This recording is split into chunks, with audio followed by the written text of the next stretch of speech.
All right, so part 3 in what was going to be a one-shot video, because the wife fat fingers the phone and bumps on buttons and stops things. Oops. A couple of pieces of information while we're sitting here going to 120. We were complaining about our bucket. We don't buy the brew buckets from the Amazon. Tell them why we plugged the hole, honey.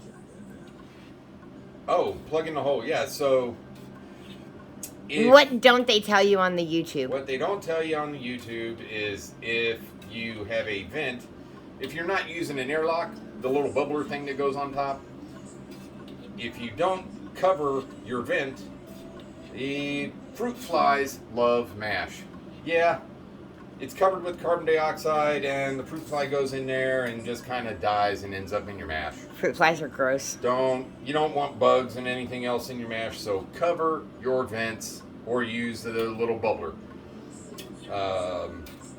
Did we get past the part where we did the... No, you were going to tell them why we put the bag in here and why we don't use the bag in here. Right. So, in our initial research, we saw people doing their mash in the bags and leaving it sit in the pot with false bottoms and all that.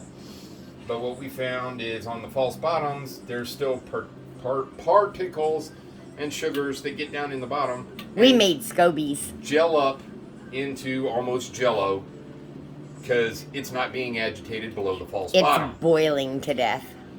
And that's part of the reason we got the scorch in the big pot. So what we do now is we do our mash in the pot.